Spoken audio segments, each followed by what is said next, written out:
नमस्कार, जय जोहार। IND24 के बिग टॉक शो में इस वक्त हमारे साथ बहुत ही ख़ास मेहमान जुड़ रहे हैं। इस वक्त हमारे साथ अर्थशास्त्री, अगर मैं बात करूं तो देश की अर्थव्यवस्था पे बात करने के लिए रविंद्र ब्रह्मे जी जुड़ रहे हैं। किस तरीके की देश की अर्थव्यवस्था है, क्या वाकई अर्थव्यवस्था में कोई वृद्धि हो रही है या नहीं, इन सभी मुद्दों पर खुलकर बात करेंगे, खुलकर चर्चा करेंगे। और बिना विलंब किए हम सीधे रविंद्र ब्रह्मे जी से आपकी मुलाकात कराते हैं। सर, बहुत बहुत स्वागत है आपका। थैंक यू निधि जी, धन्यवाद आपको। सर, क्योंकि हम अर्थव्यवस्था पर ही बात कर रहे हैं और हालातों की अगर मैं बात करूं, देश की अर्थव्यवस्था को आप अभी किस स्थिति में देख रहे हैं? देखिए, हम सब लोग देख रहे हैं पूरी विश्व की जो अर्थव्यवस्था है और विश्व के सामने जो संकट हैं, जो खासकर जिसको आजकल जियोपॉलिटिकल चैलेंजेस कह रहे हैं कि भू राजनीतिक जो एक संकट आया है, खासकर ये पहले तो यूक्रेन और रूस का जो युद्ध था उसका उतना ज़्यादा असर नहीं हुआ था विश्व की अर्थव्यवस्था पे।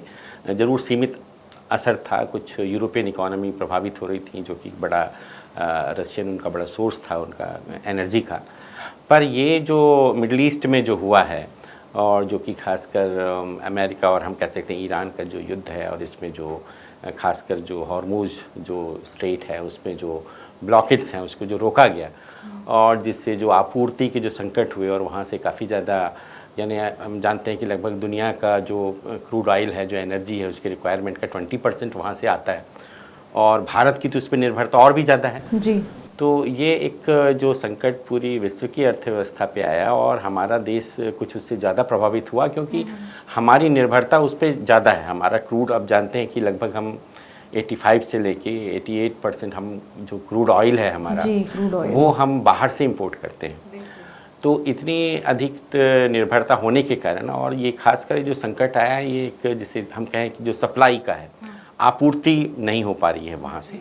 और ऐसा इंटरनेशनल जो एनर्जी एजेंसी है वो कह रही है कि दुनिया में ऐतिहासिक है ये सेकेंड वर्ल्ड वार के बाद कि इतना बड़ा एनर्जी क्राइसिस आया हो दुनिया के सामने।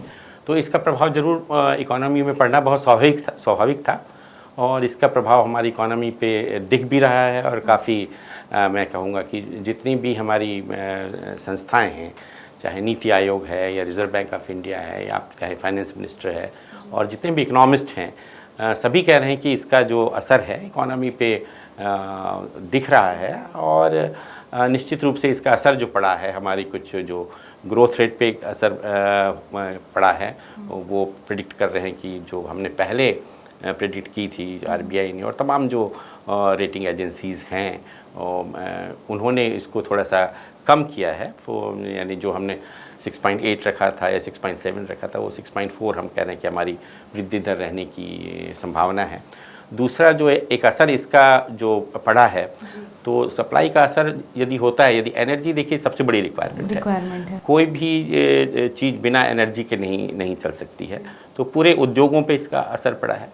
और एक ख़ास यदि असर पड़ा है, ऐसे तो बहुत सारे क्षेत्र प्रभावित हुए हैं, पर जो दो बड़े जो क्षेत्र हैं क्रूड के साथ, एक हमारा जो उर्वरक है, ये भी हम काफ़ी बड़ी मात्रा में मिडिल ईस्ट से आता है, और ख़ासकर जो यूरिया है, तो उसके कारण अभी आप देख रहे हैं कि तमाम खबरें आ रही हैं, और प्रधानमंत्री ने भी जो है ये एक अपील की थी कि भाई हमें जो है यूरिया का भी जो ज़्यादा से ज़्यादा उपयोग ना करें, और जो हमारी जो जैविक खाद है उसका उपयोग करें। और उसी चिंता के मद्देनज़र जो है प्रधानमंत्री की अपील आई थी, और इसका जो असर हुआ, जो ज़्यादा असर हुआ, वो हमारी जो रुपए का जो मूल्य है, जो कंपेयर में डॉलर के कंपेयर में हमारा जो मूल्य है, वो हमारा काफ़ी जो है रुपए डिप्रिसिएट हो गया, जिसको कहते हैं, उसका मूल्य कम हो गया।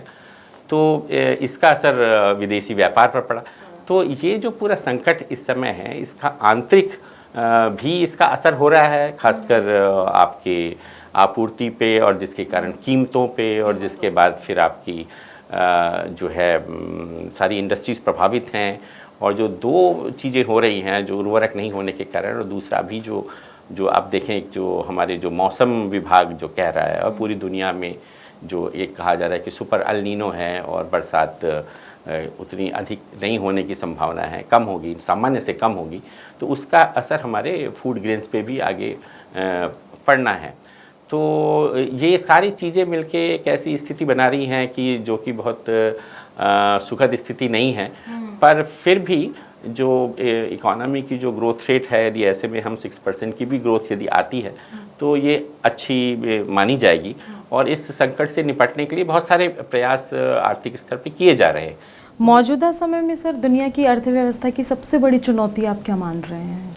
देखिए, ये तो सबसे बड़ी चुनौती तो ये जो आपूर्ति का संकट बना हुआ है, और ख़ासकर क्रूड की आपूर्ति का, तो ये पूरी दुनिया में कीमतें बढ़ रही हैं, चाहे पूरा यूरोप आप देखें या अमेरिका में भी इवन है, या ऑस्ट्रेलिया, तो सब देशों में जो क्रूड ऑयल की जो कीमत बढ़ रही है।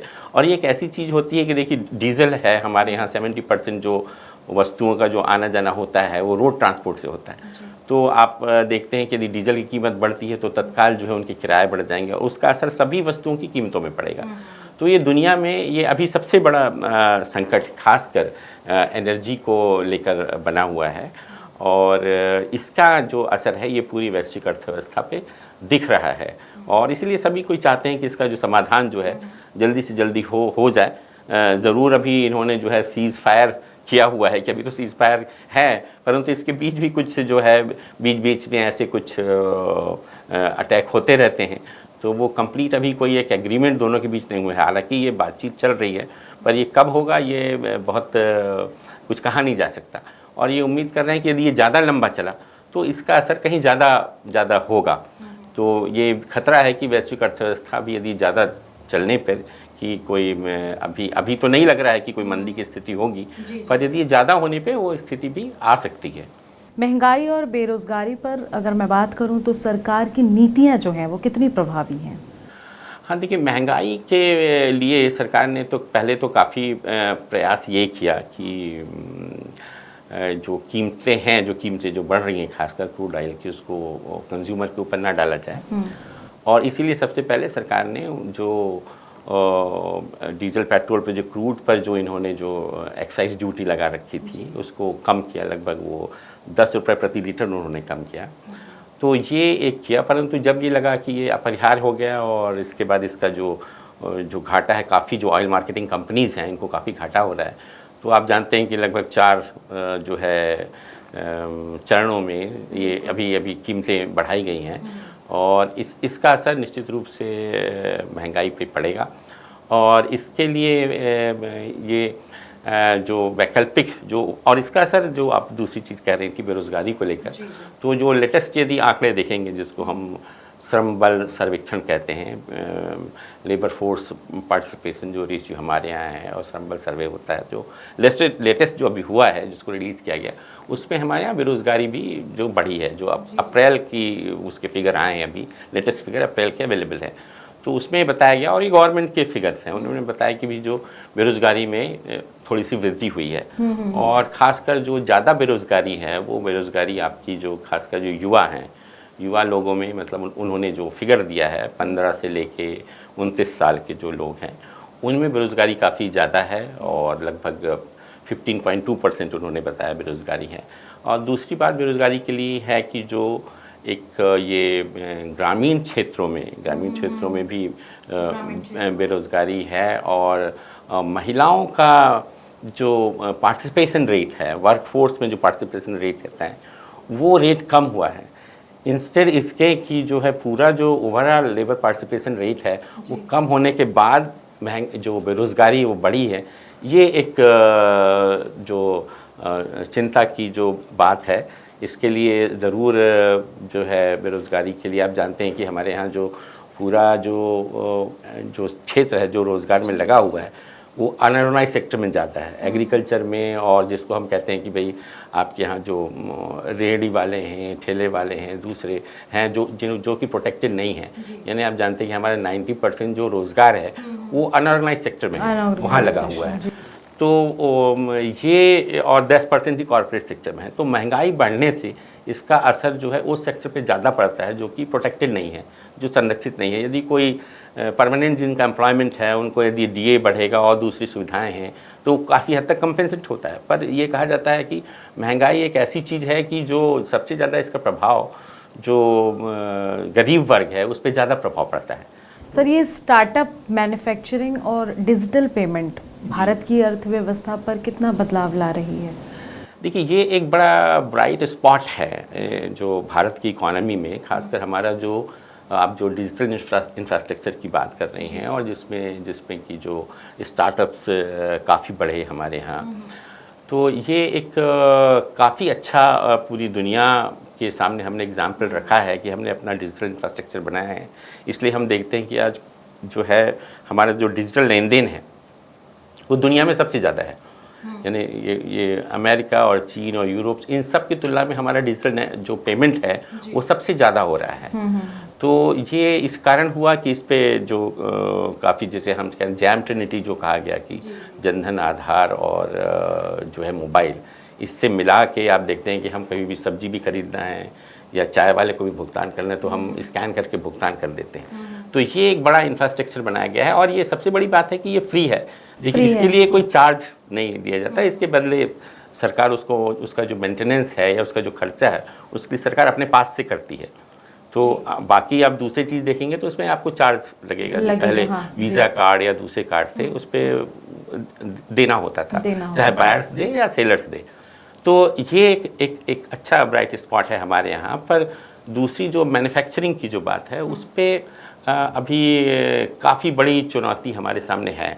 मैन्युफैक्चरिंग में प्रयास हो रहे हैं, सरकार बहुत सारी योजनाएं ला रही हैं, पर ये कहा गया कि विकसित भारत के लिए जब तक आपका मैन्युफैक्चरिंग का जो योगदान है, जो काफ़ी समय से 15-17% पे जीडीपी के रुका हुआ है, ये जब तक हम 25% इसको नहीं करेंगे मैन्युफैक्चरिंग पे, तब तक हम जो है हमारी जो हम जिस ग्रोथ की कल्पना कर रहे हैं और जो हम विकसित भारत की बात कर रहे हैं वो कठिन होगा। तो मैन्युफैक्चरिंग के लिए हमारे पास एक चुनौती है कि उसको कैसे, काफ़ी चीज़ों में हम मैन्युफैक्चरिंग कर रहे हैं और हमारा बहुत डाइवर्सिफाइड भी है मैन्युफैक्चरिंग, और मैन्युफैक्चरिंग का काफ़ी ज़्यादा जो है, जैसे हम कहें कि एक मल्टीप्लायर इफेक्ट होता है। फिर भी आप देखेंगे कि हम जो अपने यहाँ मैन्युफैक्चरिंग करते हैं और उसका जो एक्सपोर्ट करते हैं, काफ़ी जो हमारी जो लीडिंग कंट्रीज़ हैं, चाहे जापान कहें या चाइना कहें और इवन थाईलैंड ले लें आप या कोरिया ले लें, इसका आधा है। मेरा एक सवाल ये भी है सर कि इस वक्त की जो स्थिति है भारत में, अमीर और गरीब की जो खाई है वो घट रही है या बढ़ रही है? देखिए, लगातार ये हुआ कि 91 के बाद से जो रिफॉर्म आए हमारे यहाँ स्कीम्स पे, तो हमने पूरा जो है इकोनॉमी को जो ओपन किया, लिबरलाइज़ किया, प्राइवेटाइज़ किया, ग्लोबलाइज़ किया, उसके बाद से हमारे यहाँ, और ऐसा होता है, असमानता ने बढ़ना शुरू किया, है ना। और अभी लेटेस्ट रिपोर्ट यदि असमानता पे देखेंगे तो दुनिया के जो सबसे बड़े इकोनॉमिस्ट हैं, थॉमस पिकेटी हैं, उनका फ्रांस में एक इनइक्वालिटी उन्होंने लैब है और लगातार वो पब्लिश करते हैं असमानता को लेकर रिपोर्ट। भारत के संबंध में भी वो उन्होंने जो है अभी लेटेस्ट उनकी रिपोर्ट आई है और बताया भारत में भी असमानता बढ़ रही है, काफ़ी ज़्यादा बढ़ रही है असमानता। और वो देखेंगे कि लगभग जो है 1% जो टॉप के लोग हैं, है ना, उनके पास लगभग भारत में 40% वेल्थ है ना। और यदि आप देखेंगे, यदि टॉप 10% यदि पॉपुलेशन को निकाल लें तो यानी दो चीज़ होती है, वेल्थ और इनकम अलग है। एक तो संपत्ति है आपके पास और इनकम तो रोज़ होती है, जो इनकम जो हो रही है, तो हमारी जो जीडीपी हो रही है तो वो इनकम कहलाती है कि हर साल इनकम होती है कि आपकी सैलरी कितनी मिल रही है, आप कितना कमा रहे हैं, और संपदा अलग होती है, वेल्थ। तो ये दोनों चीज़ों में, वेल्थ संपदा में और इनकम में, टॉप 10% के पास इनकम भी जो टोटल क्रिएट हो रही है वो 56%, 58% जो इनकम है वो टॉप 10% लोगों के पास है। और जो 50% जो पॉपुलेशन हमारे यहाँ की, जो 50% पॉपुलेशन है उनके पास मात्र जो है 15% ही इनकम है। तो ये एक इनइक्वालिटी, जो असमानता हमारे यहाँ बढ़ रही है। ये सिर्फ हमें भारत में देखने को मिलता है कि अमीर बहुत अमीर है और गरीब बहुत गरीब है, ये हमें और कंट्रीज़ में देखने को नहीं मिलता है। तो सर, इसका रीज़न क्या है, क्यों ये चीज़ हमें यहीं देखने को मिलती है भारत में?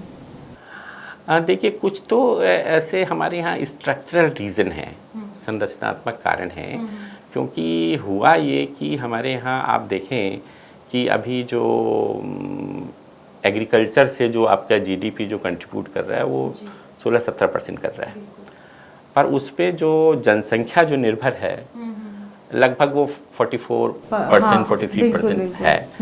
तो ये चीज़ हमारे यहाँ नहीं हुआ। हमारे यहाँ जो संरचनात्मक परिवर्तन हुआ, होना ये था कि जब एग्रीकल्चर का शेयर जीडीपी में कम हो रहा है तो वो लेबर फोर्स को भी एग्रीकल्चर से निकल के इंडस्ट्री में या दूसरी जगह जाना चाहिए था। बिल्कुल। तो वो हमारे यहाँ ट्रांसफॉर्मेशन हुआ नहीं, इसलिए इंडियन इकोनॉमी को कहते हैं कि जस्ट एग्रीकल्चर से सर्विस में शिफ्ट हो गया। यानी बीच में जो इंडस्ट्री और मैन्युफैक्चरिंग जो पार्ट था वो हमारे यहाँ उतना नहीं हुआ, वो लगभग स्थिर रहा। तो अब यदि ये आप समझेंगे कि यदि कोई व्यक्ति इतनी बड़ी संख्या आपकी जो काम करने वाली संख्या है वो एग्रीकल्चर पे ही है, वर्कफोर्स का हिस्सा, तो एग्रीकल्चर में तो उतनी इनकम है नहीं। यदि वही लेबर जाके कहीं मैन्युफैक्चरिंग में काम करता है तो जो वहाँ पे उसको 500 रुपये मिल रहा है वो वहाँ जाके उसको 1000 रुपये होगा। तो एक रीज़न ये है, बड़ा रीज़न। और दूसरी चीज़ जो है, जो धन का जो केंद्रीकरण भी है और ख़ासकर जो कई जगह जो एकाधिकार की भी जो स्थिति है, तो इन सब कारणों से जो है धन की जो असमानता है हमारे यहाँ, यानी ये जो रिपोर्ट है थॉमस पिकेटी की जो रिपोर्ट आई, ये बता रही है कि शायद भारत में असमानता काफ़ी ज़्यादा है। और जो आप बात कह रही थी कि और दूसरों की तुलना में यहाँ असमानता ज़्यादा बढ़ी है। जी, अगर मैं बात करूँ कि इस वक्त की, तो क्या दुनिया मंदी की ओर बढ़ रही है या रिकवरी के संकेत हैं? नहीं, देखिए रिकवरी तो अभी ऐसी स्थिति में इस साल तो रिकवरी की तो हम बात नहीं कर सकते, क्योंकि ऐसी स्थितियां जो हैं। पर ये ज़रूर है कि ऐसी स्थिति में भी जो कुछ जैसे अमेरिकन जो इकोनॉमी है उसकी डॉलर की वैल्यू बढ़ रही है, और उसके साथ जो है अमेरिकन इकोनॉमी में वो जो है ग्रोथ है बनी हुई है।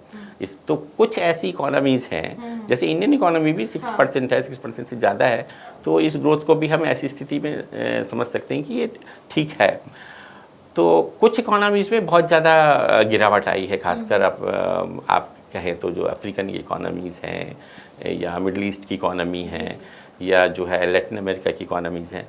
तो ये एक जैसा सब जगह सभी जगह नहीं है, पर ये ज़रूर है कि ये इस जो इतना बड़ा व्यापक संकट है इसका असर सभी देशों की अर्थव्यवस्था पे पड़ा है, अर्थव्यवस्था पे पड़ा है मैक्रो लेवल पे, और मैं तो कहूँगा कि हर आदमी पे इसका असर पड़ा है। जितने भी लोग हैं, चाहे वो विकसित देश में हैं या हमारे विकासशील हमारे देश में हो या कोई अफ्रीका कोई पिछड़ा देश हो, तो हर किसी को इसका जो है इसने टच किया है, वहाँ तक इस संकट का असर हर किसी तक पहुँचा है।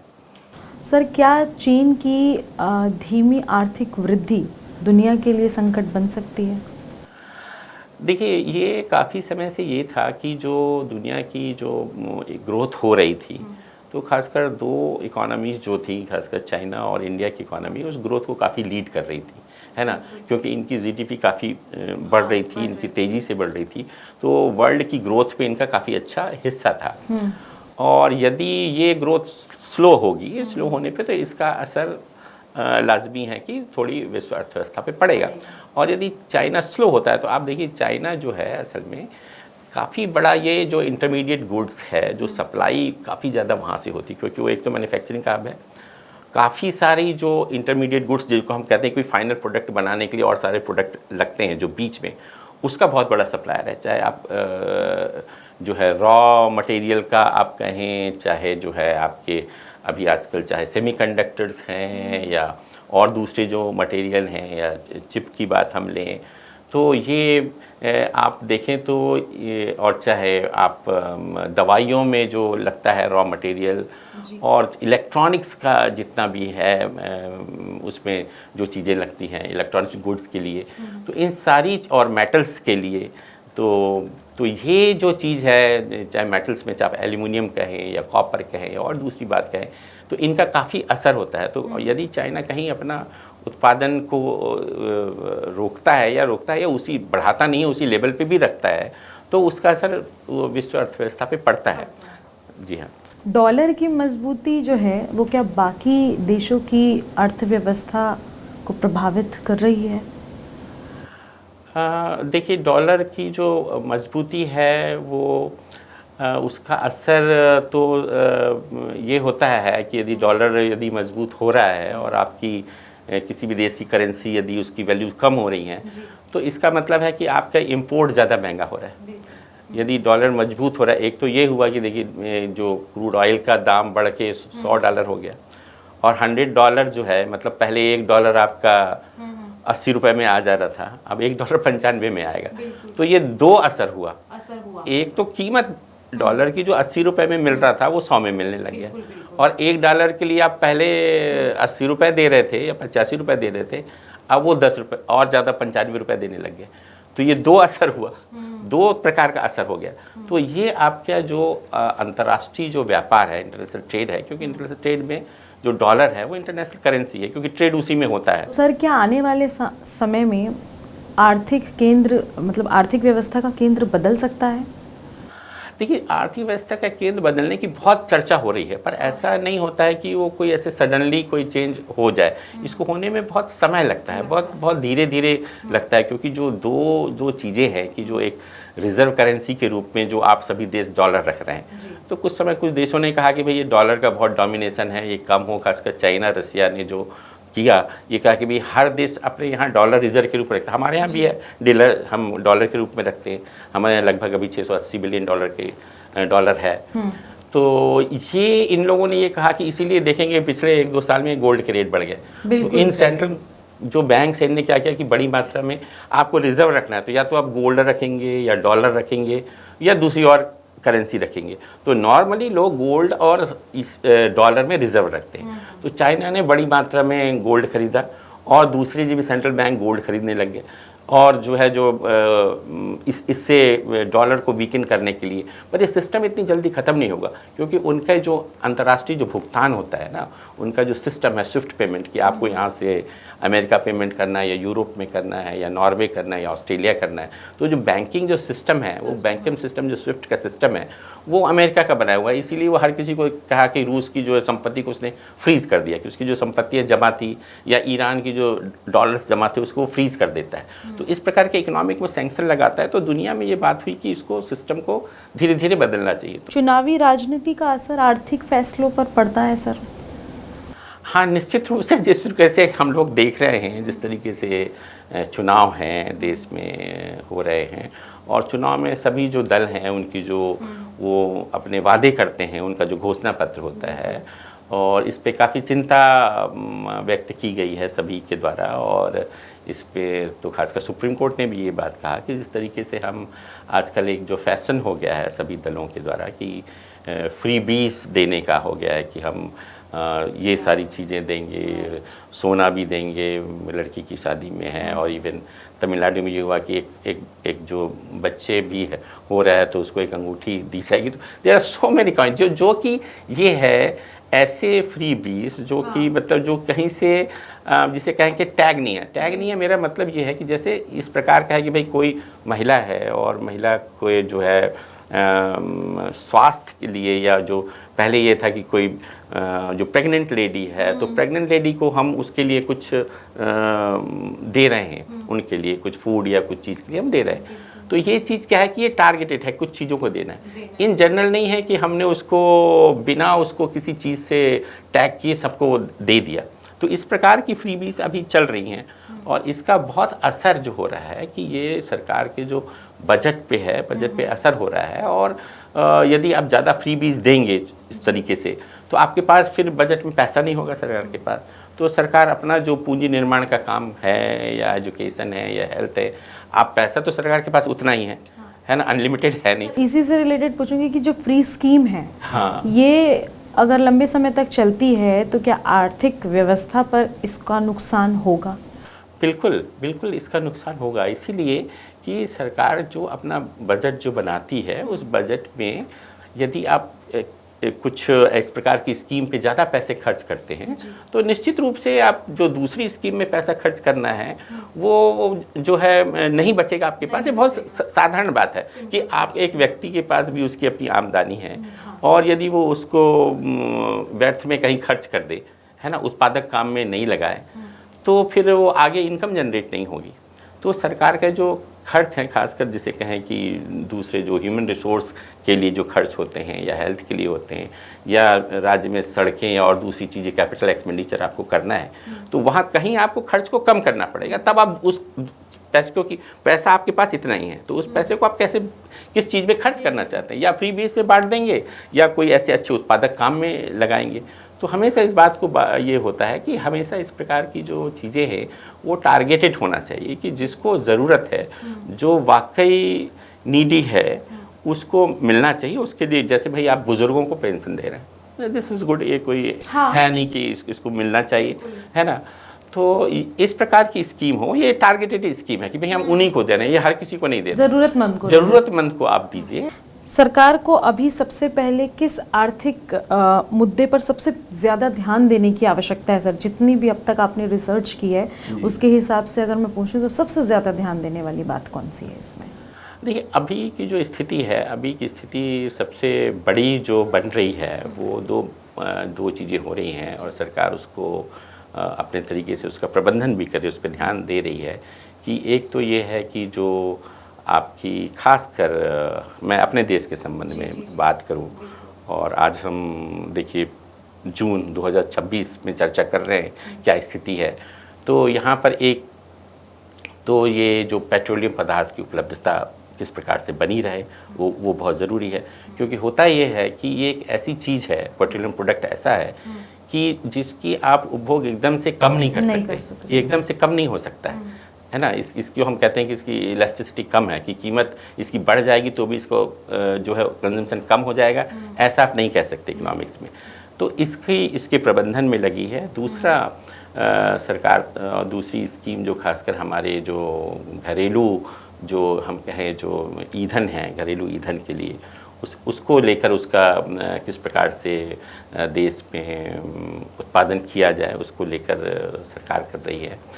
और महंगाई के प्रबंधन की एक चुनौती हमारे पास है सबसे बड़ी। और तीसरी जो सबसे बड़ा काम अभी इमीडिएट जो फाइनेंस मिनिस्टर कर रही हैं कि ये जो खासकर जो रुपए की कीमत जो गिर रही है, इसको संभालने के लिए कुछ मेजर्स जो है आरबीआई के द्वारा अभी किए गए हैं। तो ये एक तात्कालिक जो चुनौतियां हैं और जिनका कि जो है एक समुचित प्रबंधन करना ज़रूरी है। कुछ ऐसी ज़रूर चीज़ें हैं, हमारी स्ट्रक्चरल चीज़ें हैं जिनको आगे भविष्य के लिए हमको करना है। और ख़ास कर कि जैसे हम ये भी एक अपील की गई थी कि भैया आप जो है जो आपके खासकर जो खाने का भी जो तेल है वो साथ जो अपील में ये बात भी थी कि उसका भी कम उपयोग करें, क्योंकि ये भी हम बाहर से बहुत मंगाते हैं। तो पूरी यदि अपील आप देखेंगे, सातों जो अपील प्रधानमंत्री की है वो इस चीज़ को है कि लेकर है, क्योंकि आप अपनी जो खासकर जो हमारी बहुमूल्य विदेशी मुद्रा है उसको आप बचाएं। चाहे आप बाहर घूमने ना जाएं या सोना कम खरीदें या जो है पेट्रोल पदार्थों का जो है एक जिसे कहें कि कम मितव्ययता के साथ उपयोग करें, संयम के साथ रहें, या ये तेल कम उपयोग करें या टूरिज़्म के लिए ना जाएं। तो ये सारी चीज़ें इस पे हैं कि विदेशी मुद्रा आप जो है कम खर्च करें, क्योंकि उसका दबाव आपकी इकोनॉमी पे पड़ रहा है, रुपए पे पड़ रहा है। एक अंतिम सवाल लूँगी सर कि क्या वाकई भारत विश्व गुरु बनने की ओर आगे बढ़ रहा है या सिर्फ पॉलिटिकल नैरेटिव्स हैं? देखिए, भारत के पास कुछ चीज़ों में बढ़त है और उनको उसे जो है उसका समुचित जो है उसका उपयोग करना पड़ेगा। क्योंकि हम हमेशा कहते हैं कि हमारे पास भाई दुनिया के सबसे ज़्यादा युवा लोग हैं, है ना। हमारे पास डेमोग्राफिक डिविडेंड है, पूरी दुनिया में युवाओं की संख्या उतनी नहीं है जितनी हमारे यहाँ है। पर फिर भी हमारे यहाँ ये है कि उसी के साथ साथ युवाओं में बेरोज़गारी भी बहुत ज़्यादा है, बहुत ज़्यादा। मतलब ये जैसे कहते हैं कि भी हर किसी देश का एक हार्मूज होता है। हार्मूज मतलब एक नेचुरल एडवांटेज। देखिए, ईरान को नेचुरल एडवांटेज है कि वो हार्मूज है और वो वहाँ उसने रोक दिया। अब हमारा हार्मूज ये है कि हमारे पास यूथ है, ये हमारा एडवांटेज है ना। हमारे पास हमने बहुत अच्छा डिजिटल इंफ्रास्ट्रक्चर बनाया है। तो इसको यदि आप ठीक से स्किल्ड नहीं करेंगे और इसका एजुकेशन और ह्यूमन रिसोर्स बनाने पे यदि नहीं करेंगे, तो वो जो आपका यूथ है वो तो आपकी एक जो एसेट होना चाहिए वो आपका एक दायित्व हो जाएगा। और वो जिसको कि आपको ठीक एसेट के रूप में कन्वर्ट करना चाहिए। तो ये एक बड़ी चीज़ है। और दूसरी चीज़ जो मैंने पहले भी कहा कि हमारे देश का जो मैन्युफैक्चरिंग सेक्टर है उसको यदि हम बढ़ा पाए, उसमें ठीक तरीके से उसको हमारे यहाँ मैन्युफैक्चरिंग सेक्टर बढ़ पाया, तो ये दो एक ऐसी इतनी इम्पॉर्टेंट बातें हैं कि जो आपने स्वप्न देखा है कि 2047 में भारत एक विकसित भारत होगा, तो इन दो चीज़ों पे बिना काम किए, और ये ऐसे संकट आते रहेंगे, इसके बीच भी ऐसे संकट आएंगे, परंतु इन दो चीज़ों पे यदि आप काम करते हैं, आपकी जो खासकर जो यूथ को स्किल्ड करने की और मैन्युफैक्चरिंग सेक्टर को बढ़ाने की, क्योंकि वहीं से ज़्यादा आपका आप कहें कि आपकी जो उत्पादकता आप वहीं पे ज़्यादा बढ़ेगी और आपकी वहीं पे जीडीपी बढ़ेगी जब आप 30 ट्रिलियन की बात करते हैं। तो ये दो खास एरियाज़ हैं जिन पे बहुत ही मैं कहूँ कि बहुत गंभीरता से काम करने की ज़रूरत है, और यदि ऐसा कर पाते हैं तो ज़रूर हम विकसित भारत का बन सकते हैं। तो बिल्कुल, भारत की अर्थव्यवस्था क्या है, किस तरीके की उसकी स्थिति है और आगे की क्या स्थिति है, इन सभी मुद्दों पर आज हमने इकोनॉमिस्ट अगर बात करें तो रविंद्र ब्रह्मे जी से बात की।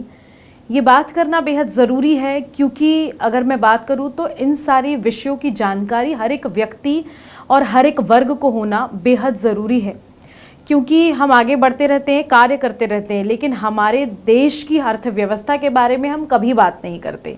इस इंटरव्यू का मकसद केवल यही था कि हम हर एक व्यक्ति तक ये इंटरव्यू पहुंचा पाएँ जो अर्थव्यवस्था से रिलेटेड चीज़ों में काफ़ी कंफ्यूज से रहते हैं। तो इस तरीके की चीज़ें जो हैं वो हमें करनी है, अर्थव्यवस्था के बारे में जानकारी हर जगह से जुटानी है। और चूँकि रविंद्र ब्रह्मे जी इस पर रिसर्च कर चुके हैं काफ़ी, और बहुत सारी चीज़ें इन्होंने आज हमारे इस इंटरव्यू में साझा की। सर बहुत बहुत धन्यवाद। धन्यवाद निधि जी, आपका भी बहुत बहुत धन्यवाद।